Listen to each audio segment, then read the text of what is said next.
I recently traveled to Austin, Texas, and I had the chance to sit down with one of the most unique and talented young stars in the game of pickleball. Jack Munro is ranked #1 on the APP Tour. He has his own YouTube channel and is doing all of this while still in school. We talked about some of his biggest struggles. The first year and a half, I ate dirt. I am doing this as a career to pay for college. We discussed some of his most controversial opinions. This is gonna get me canceled, bro. If you have a great forehand drive, don't learn how to hit a drop. And he explained just how difficult it is to play pickleball professionally. You know, it's eat what you kill over here. I do think if you do that, you should have a pretty good road to pro. In terms of when you should stop. And with that intro out of the way, I hope you all enjoy my interview with Jack Munro. Just jumping right into it, some recent news, your doubles partner, Will Howes on the APP, is signing with the PPA. And any conversations with him on that? Are you looking for a new partner? How's that kind of going to unfold on the APP side? Are you thinking of transitioning, or are you fully committed to APP? So, of course, I have to look for a new partner because as soon as Will, committed to the PPA for 2026 and thereon, then, I have to figure out what partnerships are going to work moving forward. So Will and I are still going to finish 2025 together. And then moving into 2026, then I have like 2 or 3 like serious partnerships that not only do I want to try out, but I think would be like really good partnerships for me on the APP. And so I'm looking to see like which one I can dial in. So I have a few partners lined up. I have, I've played with Aiden Shank for APP New York. I played with Len for the US Open. I'm playing with Armand for the Global Sport Tournament. Then I'm playing with Richard Livernice for Nationals, as well as the English Open. So trying out a lot of partnerships, seeing which one works and which one doesn't. It's kind of going like back to my quali days in a way where it's like, trying out which one works, seeing which person you blend the most with, whether it be with, because not only do you have to click on the court with strategy, but also with, personality. If they're too fiery or if they're too like stoic or something like that, and then you guys may not mesh the way that you guys want to. In terms of where I'm positioned right now and where I'm headed, I'm chilling with the APP. Dude, I've loved my time with the APP. I started with the APP. Granted, I've played like some, I've dipped my feet in some PPAs. I played 5 PPAs last year. I made 3 quarterfinals and then 1 semifinal. And then I played the MLP last season. I played for the Chicago Slice, and then we got runner-up and then got promoted to Premier. But I'm not playing this season. But I've absolutely loved my time with the APP. It is purely like, it's eat what you kill over here. So there's no like salary, there's no guarantee, like there's nothing the way that it is with the PPA. So, it's a completely different business model or just format in general. But I love it over here. There's 12 tournaments. I have one of the biggest things for me is that it is non-exclusive. So I'm very free. I get to retain my collegiate tournaments where I really love, founding Longhorn Pickleball. I love playing and growing the collegiate space. So I get to play the Duper Collegiate, the Duper Regionals, as well as the Duper Collegiate National Championships. I get to play the APP Regionals on the collegiate side, as well as the Collegiate National Championships, as well as maybe NCPAs or a PPA Collegiate Showcase if I want. I'm going in early August to play the English Open over there in England. I'm going to go play, I'm going to do a lot in India, whether, with whatever tour I decide on, whether it's WPBL or Global Sport or whatever, I have the freedom to go do that. If I want to go play a money ball in Florida, then I can go do that, or play a hybrid tournament, doesn't matter. So I love having that freedom. Especially when I want to do more international stuff. And I think if you're not going to sign PPA exclusively, you really have to take advantage of what the PPA players can't, which is the international stuff, because they're exclusive, to play these select tournaments. So you have to take advantage and be the best overseas. Or you can just pull a QD, and do both. Both, yeah. But that's my plan right now. APP's been amazing. Like, of course, always looking to improve their tournaments. And I think next year is also going to be amazing. They're going to have more tournaments, whether it's progressive or not, whether they up the tournaments to 12 to 16 or probably increase the size of the draw from 24 to 32, I assume. But it's been great. You touched on a lot of things there. Yeah, sorry about that. No worries. One of the things that I wanted to ask about, it's going to be a little bit later, but since you brought up, great transition of, you are huge in that collegiate space. And just, I wanted to ask kind of, what does that mean to you? I know you were kind of one of the founding people at UT that kind of got this club going. Just what does that kind of entail? What's your responsibilities? I believe, are you a senior now? Because you're still in school. You're planning to graduate, correct? Yes, sir. Unfortunately. No, I'm kidding. I'm kidding. No, but and then I guess the last thing on that as well is that you can touch upon with college is, I know you originally went to be, I believe, in finance, and you pivot to econ. I'm a big proponent of, I think it's great that you're finishing your degree out, especially since you're so close and if you're able to. But kind of once you're done with that, what do you think that's going to open up for you in terms of being able to be a full professional versus having, that extra responsibility of having to still go to class? Of course. Yeah. So I started Longhorn Pickleball in September of 2023. And so we've been around, what is that, for 2.5 years, I'd say. And we were, we bootstrapped it together. I mean, I remember our first event, handing out flyers on campus, a little bit of tabling here and there, trying to promote it on Instagram and have people repost it, and, just trying to get enough demos so then when people show up, they have paddles to play with, a bunch of that stuff. And I mean, it's like running a business. It's a 501c3, but I call it like my baby. It's a bunch of, it's taught me a lot about how to manage people. And I enjoy it because that's my way in of connecting with kids at UT. Because, like right now, say, for example, my last semester at UT, I was all online. I was fortunate enough to be all online. Now that won't be the same thing moving forward, because basically what I've done is I have in-person classes that are like core classes that I need to take that are only in person.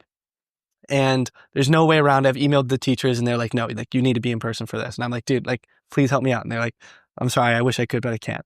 And so I'm just putting those off for a later time. So I've been able to do online classes like last semester. Well, and to jump in too, because I was fortunate enough to play college golf, and I've heard you touch upon this in another interview, but in my case, if I ever missed for an event, we get it excused. But since you're a club sport, you have to manage that on your own and try to find professors that are hopefully willing to work with you, or I guess drop the class. And I'm sure that's been made that extremely difficult, especially when you have a full-time job and, you're a celebrity, you're a professional that, has success. Like, how is that managing that with those professors as not, an actual student athlete, but being a student athlete that's a pro? Yeah. So countless hours on Rate My Professor. And then countless emails sent out before the semester starts, trying to figure out what class or what professor I'm going to go with for this class, saying, hey, can you accommodate? This is my schedule. Like, I send them my schedule for the semester. I tell them the weeks I'm going to be gone. I'm going to tentatively be gone here, and seeing if they can accommodate. And I've got my heart broken way too many times with teachers. Like, listen, I want to, but unfortunately I can't.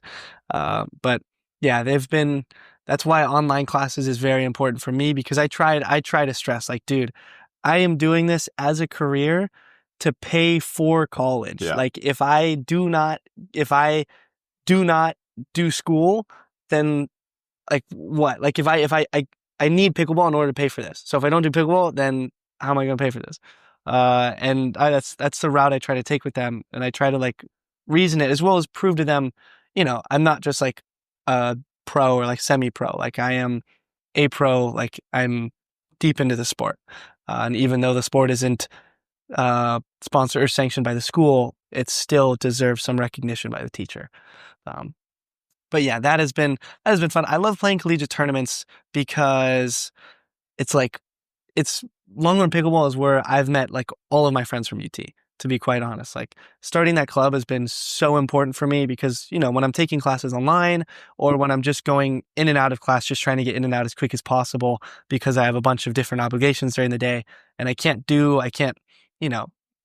any other stuff on campus, Longhorn Pickleball has really helped me meet people.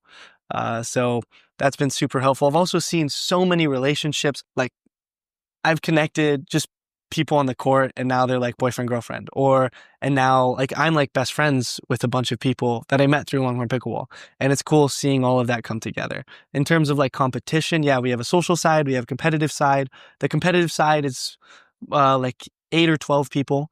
We're going to figure that out through tryouts and, a bunch of different things. And then they travel and they have to coordinate with their teachers And it's up to them whether they can get travel approved or not by their teacher, because it's a club sport, so they can't get approved by the school. So it's up to the teacher.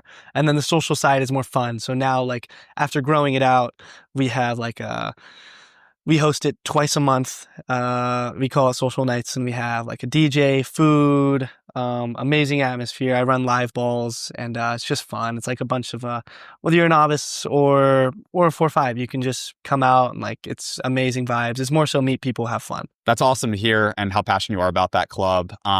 We've seen tours like on the PPA side really invest into the juniors, and I know the collegiate space is a huge spot for that as well. I know it's a club sport right now. We've talked about pickleball in the Olympics. The next logical step to me, actually, before that, I think, is college athletics. How close do you think we are to seeing pickleball possibly be adopted by the NCAA? Dude, I don't want to be like a Debbie Downer, but the NCAA is very, very tough to break into. I've had a bunch of talks with a bunch of people. It's going to be a while, like a few years for sure. Even though we have 180 colleges that have pickleball clubs now, and there's 4 different tours. There's Duper, APP, PPA, and NCPA that all host collegiate tournaments. The NCAA. It's very tough for them to recognize pickleball, and so I think that'll take a lot longer. Though that is my goal. My goal is to help streamline, or just like really figure out that process and talk to the right people, and make sure that there is a timeline, because right now not many people know. They're like, oh, it seems like the reasonable next step, but it's tougher than it looks. Even just to get our pickleball club from like a club status to sponsored by the school, like that's a tough process as well. And that's obviously a much smaller jump than NCAA. A question that I have for you is, what is more important if you were the PPA, or if you were the APP? Is it more important if you had $1 million to invest it into juniors, or the collegiate programs, or international tournaments? If you have those 3 buckets and you have $1 million, which one would you dump your money into? Junior program, collegiate tournaments, international tournaments? That's a great question. And not to kind of, shy away from it, but it's more of, I think my first counter question would be, is what's the end goal? Because if you're the PPA and you're trying to get a TV contract, I would be investing that domestically. If you're trying to grow the game and be the dominant tour, I'd invest that globally. But if you're wanting to play the long game, I do think juniors is probably the right play, because you get more people adopting it. Because I think the biggest issue right now with pickleball on TV, one is it's getting better, but just the coverage, there needs to be some improvements. We're starting to see better, technology with line calls, and just there's at least ball boys at most of the events now, where pros aren't having to get underneath. Like, I was at PPA Fontainebleau, and there was pros like having to go underneath like the stands to get the ball. Like, it's not a good look for professional sports on TV. Now, obviously, pickleball is so like it's been around for a while. I know you started at a very young age, but in terms of the pro space being viable, it's still a very young sport. But if I were to have $1 million, and selfishly for what I want to see for the game, I would probably split that into juniors and trying to dip into the international space if I was running the PPA or whatever tour. Mm-hmm. I think the collegiate space will grow if there's more juniors. And we're starting, like I said, see more up-and-comers like that. So we have a couple in Arizona that are just, it's crazy how good some of these kids are. Yeah, no, Chloe's crazy. And not only that too, these kids having it being their first sport, like, or even racket sport, the way they play, their technique. Like, I just played against 2 kids at a little local tournament at one of my clubs, and just the mannerisms, everything. It reminded me, because I played golf as soon as I could. Like, my dad was a golfer, my mom's dad was a golfer. Like, as soon as I could walk, my dad put a club in my hands. It's all I've known. I played other sports as well. I was well-rounded, but golf was always my main thing. And seeing the investment from brands into juniors it's massive. It's a reason why Titleist has so much success with their golf ball. It's been the number 1 ball on tour. They're starting to see some people creep up on them, like the Bridgestone ball and a couple of things, not to go too much into golf, but the reason why they have their dominance is that's something that you get to choose to use. There's not a standard when you get to the pro tour. And if everyone grows up using your ball, that's a very, sensitive topic for people to change. Like equipment, whatever. Some people are more adaptable, but a lot of people are more resistant to change the golf ball. So seeing the investment in juniors from not only like APP or PPA or any of these other leagues is the brands of like reaching out and saying, hey, we want you to use our paddle, which it's been happy to see. I've seen a lot of juniors that are getting help. And I'm like, that's the way in my mind to really help grow your brand, because you grew up with this brand. They supported me. I was super loyal to a brand, Wilson Sporting Goods. Not a ton of people in golf use them. They gave me clubs when I was 10 years old. And granted, they make very good irons. They're woods and other stuff. Not as much. It's not bad, but like they're known for their irons. And so I was loyal to them up till like my senior year. Like I only would use their stuff. They gave me stuff early. So I would love to see more of that in the pickleball space, just because I know the long-term effects for the people that make it to right now, like I said, I guess club or eventually play professional. Like those relationships are going to be important. I think the juniors is huge for growing the game. And not only that, if you have people growing up playing pickleball, they're going to be more likely to watch pickleball later. And that's what I was saying. We're so much in the infancy of we're trying to get these TV deals across the board. I think that's great. And I think we should be striving for that, but it might still be a little premature. I mean, you look at the WNBA, and obviously they've had this huge surge and they sell out arenas, but they still have some viewership issues other than when like Caitlin Clark's playing.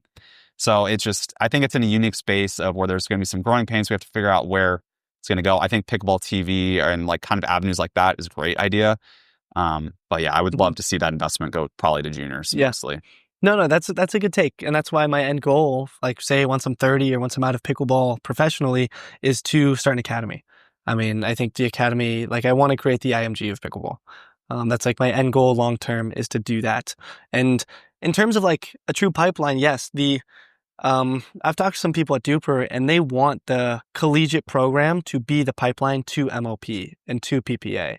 So it's just like any other sport. It makes logical sense. You just need to have the player base to, I think, support it, because like the only thing I would say is, and you could speak more to this because obviously you see a lot more of those players of the levels across all these. Like I've played against, I know GCU has a local team. I think I saw on the banner of the one that's hanging up where we played yesterday. GCU, I think, was like a 2 seed. Yeah, dude. And they were they were the only men's team that beat me. Really? Yes, dude. They have that. Shout out GCU. What's the lefty? What's the lefty's name? He made a run at one of the most recent PPAs. He's really good. Okay. He's really good. And he's only getting better. Oh my gosh. I can't believe I'm blanking on his name, dude. But yeah, really good team. Like sneaky good team. Well, that's why I was going to say there were so many of them at PPA Mesa. And I was like, this is awesome to see. And that's why I wanted to look to see what schools I know that were on there. So that was really awesome. But where I was going with that is just a lot of these schools probably don't have the depth of what, an actual NCAA Division I like program would be currently. But that's just because pickleball is so new. Like there's not enough people that have been playing it for years, or even someone who, started as young as you. It's like, so I think with that adoption, I would love to see, it eventually be adopted into college athletics. And not only that, another good avenue, which I've always thought of it, is like with the Title IX rules, the women's side would be extremely easy to even out scholarships, assuming NIL doesn't screw all of this up. Because that's another thing I've been seeing. The Title IX, I think, is a unique avenue because there's a lot more women's golf teams available in Division I than there are men's. And it's because you have to have equal scholarships because football takes up so many. And also pickleball would be a pretty low cost or low barrier of entry for cost for the schools to add, like, say, a women's team, which then eventually I would hope would lead to a men's team. Yeah. No, that's what I don't get is like it's compared to other sports, it would be relatively cheap to maintain a team. So like, dude, if you gave, which is what I'm trying to talk to UT about, like if you gave us $1 million, we would be able to not only the amount of courts, we would be able to completely revamp Whitaker, which is like they have basketball courts, they have a bunch of tennis courts, they have literally like tennis courts that you put pickleball courts on. We'd be able to completely revamp that entire area with that, as well as just help jumpstart our collegiate program even further. And on top of that, you could rent out those courts to students at a low cost, but at least it would be somewhat funding also, or driving revenue for the school after the fact. Like that's one thing I also think that schools need to factor in more. Like that's one big thing. A lot of schools in the golf are on the golf side, like own their courses, and like they're big revenue drivers because all the students go out and play it constantly. So it's great it's an advantage for the actual student athletes, but then also it's a revenue driver. And so I've heard the growth, of pickleball on college campuses is huge. So that'd be something else. It's like, be another amenity that you can sell to students when they're on campus. And then on top of that, it's like, hey, we're going to make a little money back on this as well. Yep. Yeah. And it is cool seeing, in terms of the pipeline, it's cool seeing, for example, the 2 teams that won the Duper Collegiate National Championships got invited to play the midseason tournament with MLP. Now, while UT didn't go, they basically created like an all-star team out of the top collegiate players, and they played the midseason tournament in MLP, which I think is super cool to give collegiate players a platform on the professional level. And it goes to show, like, yes, there's a clear talent disparity between collegiate players and pro players, but it's cool giving collegiate players a platform to play against the pros. Yeah. And so I love that. I love seeing more of that. And I think, that is more of the pipeline that we need to see. So we've talked a lot about the college space and where you've been with that. I know you started pickleball, I think, 12 or 13 years old? Yeah, I started when I was 10. Okay, so and you were, I know at one point, and I know this has been regurgitated a ton, you were like one of the youngest 5-0s like ever at that time. Yep. And you were playing against a lot of adults that helped mature you. I know you then stopped, I think, at 13 and then picked it up at your 18. What happened in those 5 years? Why did you stop playing pickleball? Oh my gosh. A few reasons. I'd say, first of all, freshman year of high school, I had to play a sport, non-negotiable with my parents. So I opted to play basketball. Basketball was very helpful because it whipped me into shape, like, made me the person that I am right now.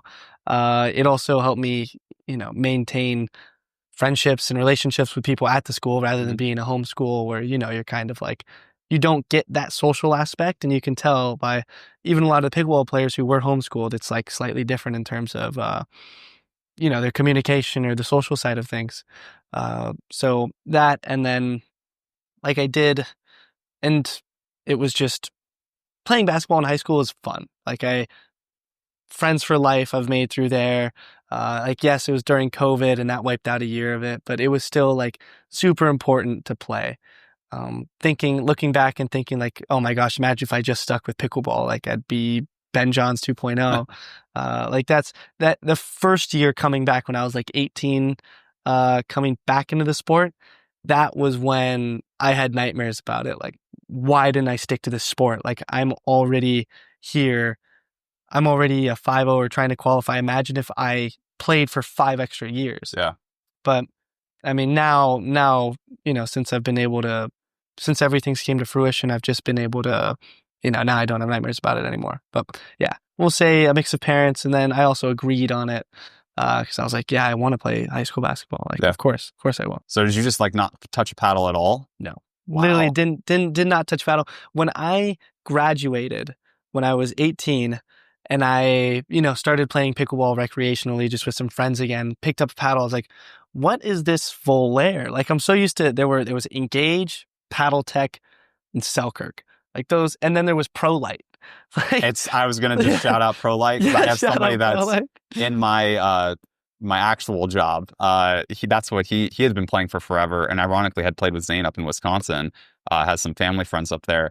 He has a ProLite paddle, and I had not heard of that. And he said, "Oh yeah, like 10 years ago, this is like the biggest thing." Yes, dude. So that's so funny when I was like, "I wonder if you're going to name it." So that's hilarious. So like the big paddles back then, there was like the ProLite Magnum, I think, Paddle Tech Element, the Tempest, the Bantam, of course. Then we had the Engage, the original Encore.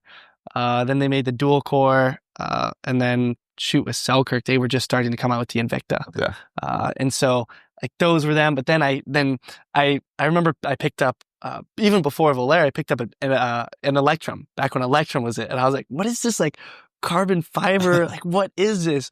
And then started hitting with it a little bit. And then I remember looking up on YouTube pickleball, and there's APP and PPA. And I was like, what are these things? Like, there are tours now? Like, what is this? So that was confusing. Learn more about paddles. Then there were all these different names. Like, who's Zane Naruto? Like, who is this guy? Who is Zane? Yeah. And so it was a completely different world. Like, I literally did not touch a paddle for those 5 years. And so it was crazy seeing world back then versus world now. All right. 2-part question on this you mentioned that a lot of things had kind of changed, from when you were, 13 to when you kind of came back to pickleball. How much of the game has changed from, early teenager you to now in the pro game? And, your come up even a couple years ago versus if you were to advise somebody that's trying to become a pro now, what would be kind of your advice to them for like where to go, how to make money? What's the best route? Dude, I think the good part is there's no wrong way. There's just better ways. I think my pipeline was perfect. Like I played a 5-0 tournament. I played 2 5-0 tournaments in a Moneyball, won all of them. So I was like, okay, now I'm going to try to qualify. And so while I was trying to qualify, I also played, and I qualified, didn't do well. And then started playing the APP Next Gen program. And just was lucky enough. I was a no-name there, low seed, ended up upsetting 2 teams and then winning, gold on 2 days. And then that put me on the map with the APP. And so the Next Gen program allowed me to get partners. Well, I'm going to get partners so then I can qualify and have a better chance qualifying. And so then as soon as I started qualifying for those APPs, then once again, you get better partners and then it all snowballs. And then sure, like I tried out some PPAs. But I mean, obviously the APP Next Gen program helped me a lot, especially when it's those kids ages 16 to 23 that they really just host a tournament for. I mean, it showcases the best talent at that age. And so it allows you, if you are somebody just who's talented but doesn't have a name for themselves, to instead of paying $400 and trying to qualify for a tournament, to pay a more reasonable amount and play kids your age. And if you beat the kids your age, then you get notoriety and then better partners. So that was a great pipeline for me if you're that age. And then I think, of course, if you're 18 to 22, then get involved in the collegiate side of things. If you don't have a club on campus, then start it. If there is a club on campus on the social side, then join them and try to start the competitive side of it and try to get funding. And plus, then that gives you experience running a club or founding a club or basically running a business. If you're a little bit younger, then the pipeline's going to be a little bit different. For example, I talked about APP Next Gen, but you can also join the juniors with the PPA. Like, there's no wrong way to do it. I think that either way, if you get wins, as long as you play within your age range at the beginning, get a few wins, that helps you get partners, helps put you on the map a little bit, and then you can start taking on the big boy tournaments as soon as you have some validation. I think that's some great advice. I think one of my follow-up questions to that be, that's a great advice, obviously, for people coming up. I've never said this before too. So like, if I were 14 or 18 or whatever, this is how I would go pro. And I think it's so important because that's what, if I was, a kid aspiring to be, you or just a pro in general, it's like I would want to hear that roadmap. And I think that's one thing that's kind of been lacking. So that was one of the main things I wanted to ask you. But let's say we get a little bit older, someone that just graduated college and, is trying to figure out what they want to do. And they're a high level, maybe they're like a 5'5" or, just a high level pickleball player that has aspirations of playing pro. What are the biggest roadblocks for them? I know obviously the biggest one is funding, because very similar to like golf, you have to self-fund yourself or find sponsors. And I don't necessarily mean like actually sponsors from brands. Like, you got to find people to back you, and either they might take a percentage of your winnings or however. Like, how does that exist in the pickleball space? Like, how is that conversation going to find that funding and sponsors kind of to make it as a pro? So funding is rough. Like, the first year and a half, I ate dirt. With results as well as financially. Like, dude, if registration, just think about one tournament. Say I'm going to go play an APP or PPA. Registration is going to be $500. If it could be more, but $500. Flight's going to be another $400. That's $900. Then we have Ubers or rental car. Couldn't get a rental car, so Ubers, that'll be another $200. So now we're at $1,100. And then we have housing. So like, hopefully you could get a host, but the first year you don't know anyone on tour, so you have to get a hotel or a B&B. Split the B&B. Best case scenario, you're paying like $150. Then you're $1,250 in the dirt for one tournament.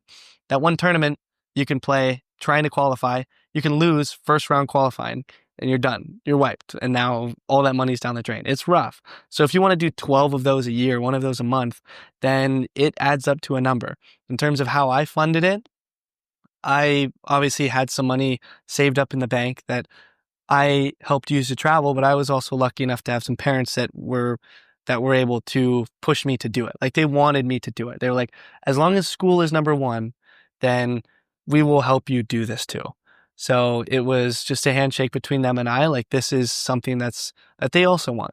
So especially since they were involved in pickleball, they understood pickleball and, pushed me as well. So that was how I was able to fund it, because typically how it works with sponsorships is you don't have a sponsor. So you buy your first paddle. So you buy whatever, you buy a Pro XR.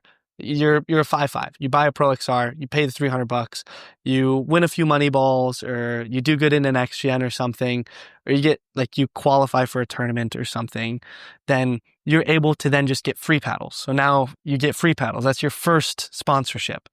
And then from there, then if you do good enough, then you'll get, then they'll pay for some travel, then all travel, and then travel plus stipend. So dude, that process took me 3 years. It was very tough. I didn't have a sponsorship for the first year, so it is self-funded for sure. If you're going to commit, having 1 foot in, 1 foot out is kind of tough. I do know a few people who play, say they live in on the West Coast in California. They only play the tour stops in California, so then they don't have to travel. But it's very tough. That even puts more pressure. Say if there's 2 tour stops in California, you have to perform there. If you don't, then so what? Then you're screwed.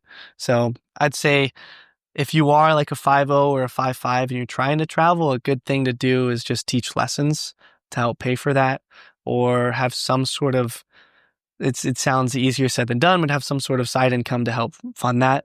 I did some stuff on Amazon that helped with that, or I had active income with my virtual touring company, and I say that it was more than $200 a session, but I saved that, and that helped fund as well. So just having that goose egg to help pay for that. You mentioned your promise to your parents earlier on for, trying this professionally. Is that a big reason why you're wanting to finish your degree? Yes. Oh yeah. 100%.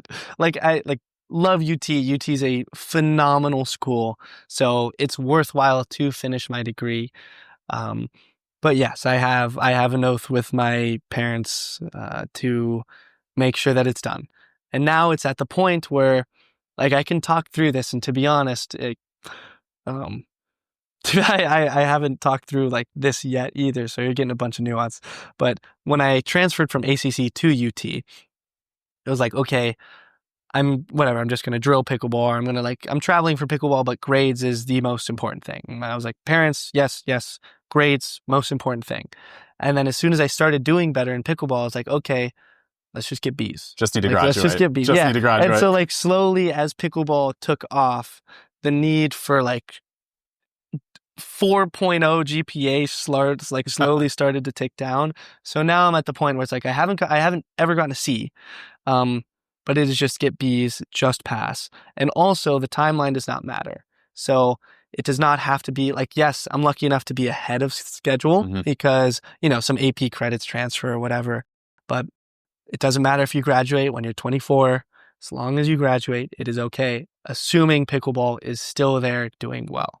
If pickleball obviously tanks, then the most rational next step is to go more into school. So it's cool having that backup. You nailed it exactly. I think it just, even with you being this close to finishing, it just makes sense because say pickleball just dies in 3 years, you have that security net that you are so confident you can just go all in on this pickleball, and you have multiple aspects in the pickleball space, which I want to dive into later, but I think that's really cool. One other thing to kind of close out, just the road to being a pro pickleball player. At what point do you think someone should stop? Stop trying to go pro? Yeah. Stop trying to make it as a pro. Ooh. Because I know that's always a tough one to people. It's pursue your dreams, but I see it so much in Arizona. We are notoriously known for having so many mini tour golfers and the problem is there's always somebody that makes it. Because especially in golf, golf has a longer lifespan. Pickleball, I think we're seeing it go younger and younger. But just at what point do you need to call it quits, would you say, as someone who has probably seen a lot of people succeed and not succeed so far in your career? Yeah, I'd say there are a few patterns I've seen. And I think it's what Alex Hormozi says with the inverse thought process is if you want to be the kids that I see that are very successful in the sport, they're they're homeschooled, they watch film, they drill more than once a day, and they take care of their body. And I do think if you do that, then you should have a pretty good road to pro. In terms of when you should stop, I've seen many players, I've looked at many players and I've been like, okay, you should probably stop. When you realize or hear from people that you trust, not like, the noise, but that the better days, your prime was behind you. I think the people that I'm like, you should stop, it's recognizing that, okay, you had a really good run a year ago. Now you've baselined way under that. And you need, it's tough because I don't have any like tangible things to. What if it's like finishes in tournaments, how much money you're burning, stuff like that? Yeah, I think, you open up a spreadsheet and see how much and see how reasonable it is for you to keep going, giving the results for the, past trailing 12 months. I think I've seen many players who have had like really good runs for, they had a good run for 2 or 3 months and then they never had that run again. And I don't want to name names unless you bleep them out. No, we don't need to name names. That's exactly the example that's always the worst because it's someone that's experienced it and they keep trying to get that back and then they hold on to that hope and it just, you need someone hopefully that you trust that's close to you to kind of tell you, hey, it's like, we might not be getting back to that. Yeah. And you should probably try something else. Maybe you should try teaching if you really love pickleball, but. Yeah. And it truly has to be someone you trust. Yeah. Like, this is a really, really bad example. Let's hear it. This is going to get me canceled, bro. But it's like your significant other should keep you accountable. Just like how your brother should keep you accountable. So if you are gaining weight, a person close to you should tell you, hey, I care about you enough to tell you that you are gaining weight. Don't let yourself go. And they're like, be realistic. Same thing. If you want to pursue a career being a pro basketball player, I expect my best friend to tell me, hey, you do not have what it takes to be a pro basketball player. Even though you did great in high school and even though in college you did great in D3, you did so good and you led your state in D3. D3 is not D2, D2 is not D1. You cannot go pro. And I expect them to tell it. It's like they understand the passion that I have for it, but they also keep me grounded.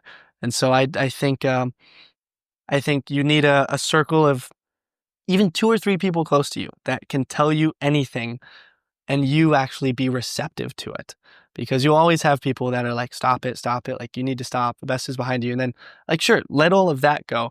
But the people that you trust, if they tell you, then that actually holds weight. That support system is something that's not focused on enough. It's so vital to the success for a lot of pro athletes.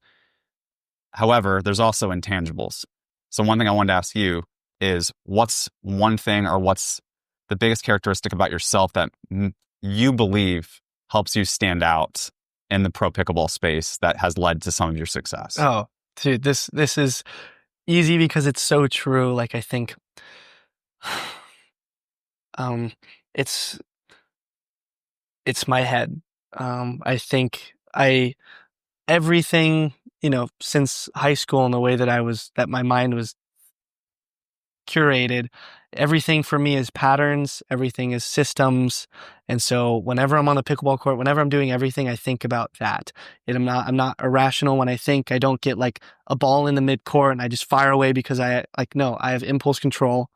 I make the right decisions at the right time and I do it consistently. It's data driven. It's like robotic in a way. I think if you put me next to 20 kids my age, 20 collegiate players, I am not faster than them. I'm not quicker than them. I'm not stronger than them. I don't jump higher than them. I'm not better than them. I just am smarter than them in a manner like purely on the court. I'm not saying I'm a freaking genius. I'm just saying I have so many reps doing the same thing and learning how every pattern works on the court that I can repeat it and I typically know the outcome. So just because, since I was 10, I've been just slowly learning this. And then whenever I drill, I put a lot of time and effort into learning every single pattern. It's like a book where I'm just learning all of the chapters. And it's more so like, yes, I have to take care of my body, but like, dude, if you put me next to 10 people, you will like, I'm not anything. I'm not more flexible. I'm not stronger. I'm not faster. I do the same thing. I understand the patterns, and it's all driven by data. And that's, I'd say that would be my moat is that. So being kind of a student of the game in your mind is the biggest thing. Yes. And the mind is huge. Like the mindset. Self-belief. Yeah. I'd say like more so just focused on growth. Like every time I lose, it's not like me, like I've never thrown a paddle. It's just always focused on growth. You learn more when you lose. I never, if I miss 3 shots in a row, I call a timeout and I reset. These other players, if they miss 3 shots in a row, they call a timeout and then they come out of the timeout and they're still like pissed off a little. They're like, I need to make this shot. I don't put that pressure on myself. So I think it's my head in terms of like understanding patterns, but also understanding how my head works and how to handle those bad situations that can pop up on the micro level in the game. So you mentioned what you think separates you from the rest of the field in terms of people making it pro. What do you think in general across the board, those that have success on the APP or the PPA, what's the general consensus of that distinguishes them from those that are aspiring to get there or can't quite get there? Oh, great. Great question.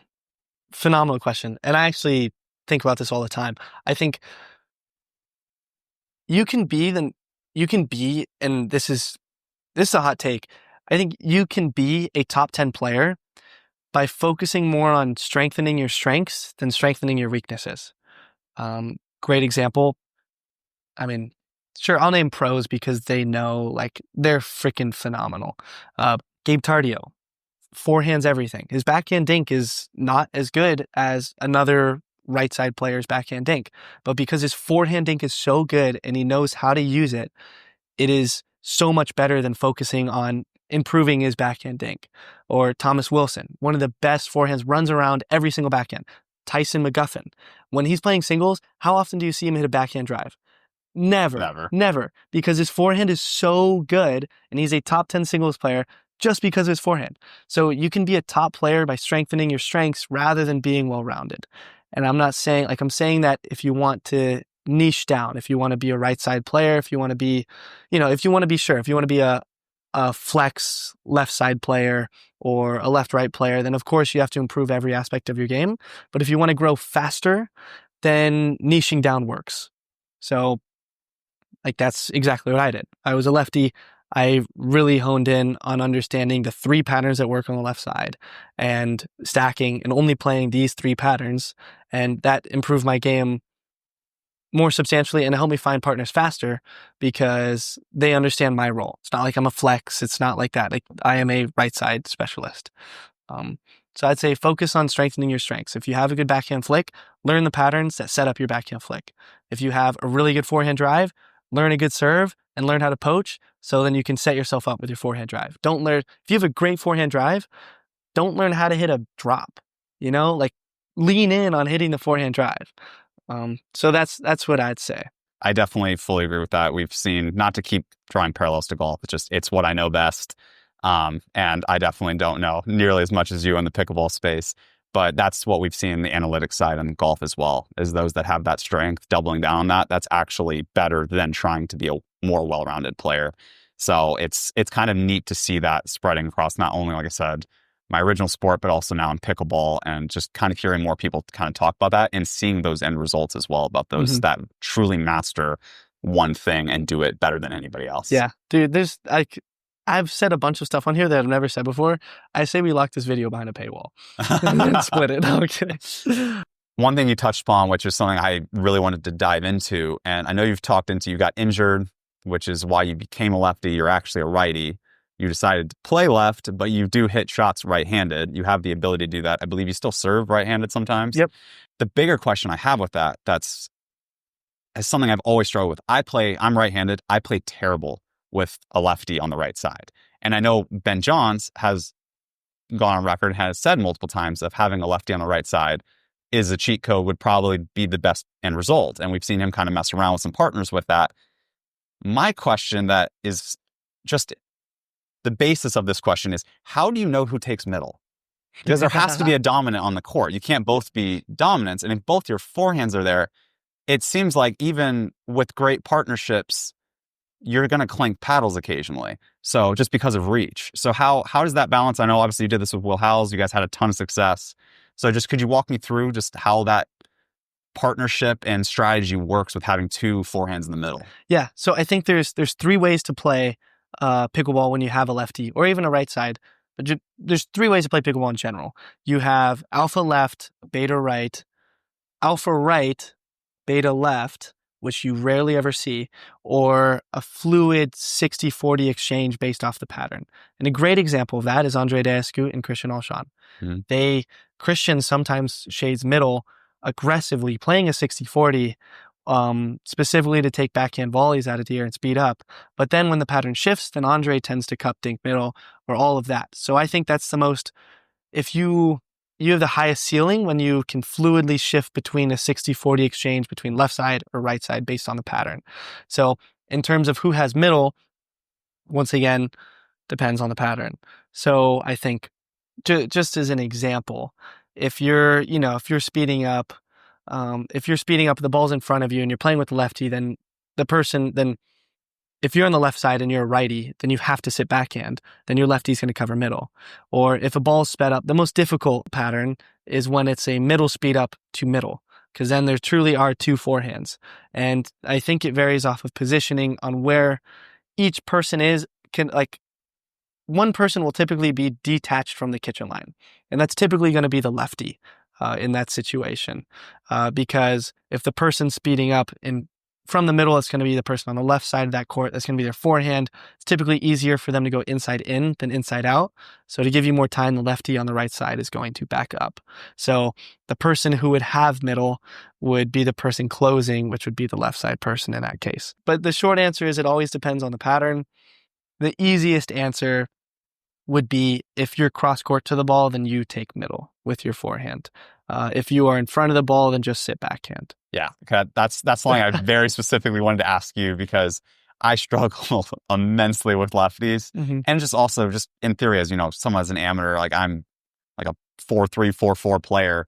Just the game for me is very different, obviously, than it is at your level and the way you see the game. So, yeah, that's some great insight, and I'm sure a lot of people will appreciate that. Yeah. I'll probably clip this one up too, because I know this has a lot of debates as well. Yeah, and I think what I teach this in my clinics too.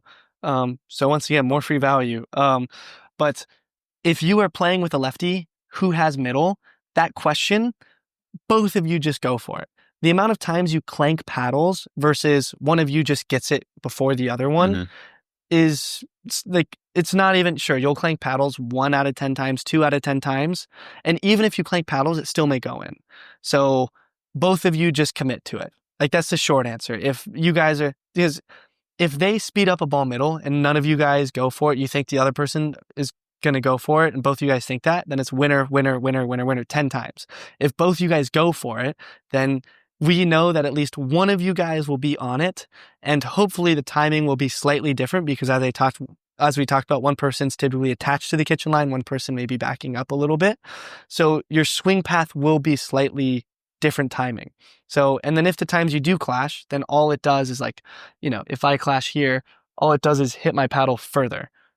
So typically it's not a big deal. I'd just say both you guys go for it. So in your time playing with Will Howells, you're slightly off the kitchen line, so you're there to back him up if a ball's sped up middle from the middle?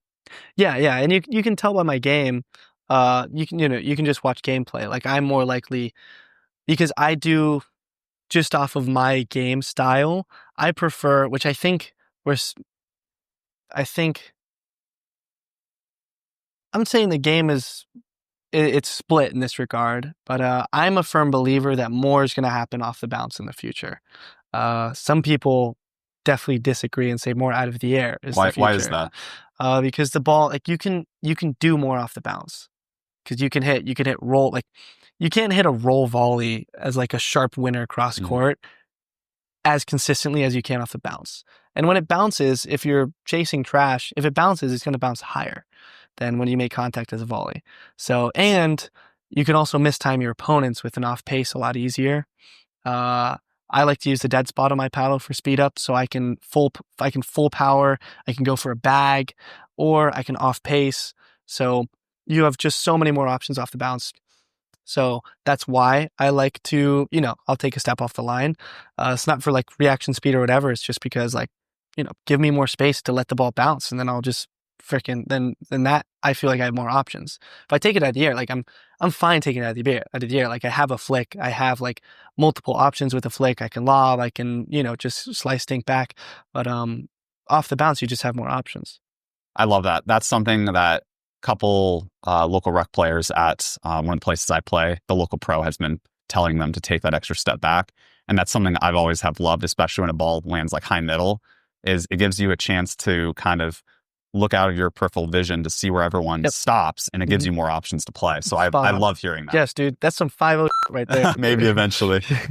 So as world number one on the APP side, do you think you're the number one player in the world? It's annoying because there's multiple tours, there's no number one, and I don't get to play the other talent on the other tour. Have it being disconnected is like very annoying. Like, yeah, when I played MOP, it was amazing because I get to play on the APP side, see the talent there, and then play MOP, as well as played a few PPAs. Do I think I'm the best player in the world? I mean, it'd be naive to say yes. I mean, like I drilled with Ben yesterday, and Ben is just like, leaps and bounds better in certain aspects. He's played the game without the 5-year gap that I've taken. Like he just understands every pattern before it comes. He anticipates better than anyone else. I think, it'd be naive to say yes. Do I think I'm a top 10 player? Do I think I'm a top 2 lefty? Yes. But in terms of like best player in the world, it's, of course the crown goes to the GOAT. It's not even an argument. One other subject that we have a mutual friend that's in this space, and it's something that I have not heard many people ask about the financial side of pickleball. Obviously, we dived into a little bit of the funding to be pro, but as someone who's now successful, had a lot of success, has a lot of avenues, obviously you're huge in content creation, you do lessons, you obviously play APP, you're looking to play internationally. Kind of how's your income breakdown? And obviously you can do percentages of just where's your money coming in from nowadays as a pro pickleball player? So with PPA, it'd be different because you'd have a salary, like a per tournament appearance fee. But on the APP side of things, it is eat what you kill. So I'm pretty sure the numbers are public, but like if you win gold, it's going to be different than if you lose first round. So if I lose first round, then I'm not going to get paid for that tournament. So it's important to, diversify my income to also have, to also get some money from sponsors. Biggest portion of the pie is going to be paddle. The paddle deal makes sense. It's what you play with. And it's different in tennis in that regard because paddle companies will pay a lot more than to proportion what tennis racket companies will pay. But yeah, so then that'll be what funds my travel to these tournaments. And then if I perform well at these tournaments, then, that's gravy. And then, when I go internationally, the flights are $1,000, the flights are $1,500. Like it's, sometimes it's tough. So it's going to be, paddle company is going to be the biggest. And then what percentage would you say that is roughly? Say paddle companies 50%. And I think that'd be fair for most pros as well. Around there, it could vary a lot. But paddle company is going to be the biggest, like what you negotiate the hardest for. And then you have you can get some smaller sponsors, say for example, a shoe deal, a clothing deal, a grip deal, and then start promoting affiliate links with them. And that's going to be a much smaller portion of the pie, say 10% or 20%. Prize earnings is going to be probably say 20-30%. It varies by player, of course, because if you're not performing as well, then of course you're not going to get that. And then, then you have content can make money, affiliate links can make money, people can pay you for posts. If you want to sell out to a company, they can pay you $200 for a story or $200 for a post or $500 for a post. You're super familiar with this. Yeah. I'm not saying you're selling. I'm just saying you know the offer. I review paddles first and foremost. I am unbiased. Yeah, exactly. There's a bunch of more creative avenues or teaching lessons in clinics. Clinics is a really big moneymaker for a lot of pros. Now, I don't teach many clinics. I'm doing one with the Fort in 2 weeks. But clinics are vital. They're honestly what, if you're starting out or if you have like a little bit of a name, but you still need to, make an income, then clinics are super important to help pay for all of that stuff. So now I just want to jump into a rapid fire portion and just get through a bunch of questions I have and kind of just say the first thing that comes to mind or whatever. Do you consider yourself more of a YouTuber or a pickleball player? Pickleball player, sure. Yeah. Who is the most underrated player on the APP tour? It's supposed to be rapid fire.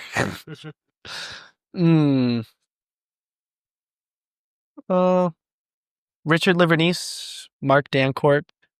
Who is the most underrated player on the PPA tour? It's definitely not Zane. I'll tell you that. Do you think the future of pickleball is team or individual? Individual. If you could change one rule in pickleball, what would it be? 2 paddles every player. What's the best piece of advice you'd give to your average rec player? Ask for feedback within your group. Ask for feedback on how you play, your strengths, your weaknesses, and how you can improve. How important is your brand to you? Everything. It's not like a company. Like if you start a company and then trash it, like you can start another one. With a brand, personal brand, you can't. How important is living in Austin for your development as a pickleball player? It's everything. It's everything to me. Like Austin has been the best decision of my life. This is like an ad to move to Austin. Austin is everything that I've wanted and more. And like, dude, Austin's known for barbecue, live music, and comedy. I haven't even experienced those 3, and it's still the best place ever. It's amazing. Who's better, you or Zane? I would cook Zane with my offhand, bro. Worst backhand flick you've ever seen? Jack Selby. Yeah, that adds up. Thank you so much for your time, Jack. Really appreciate this, and hopefully we can do it again. Dude, no, thank you for having me. I appreciate you just, talking to me while in Austin. It's been amazing. And there was so much that I talk about here. I'm sorry if I rambled for a little bit, but time flew, bro. It always does. Yeah. Well, thank you. Always.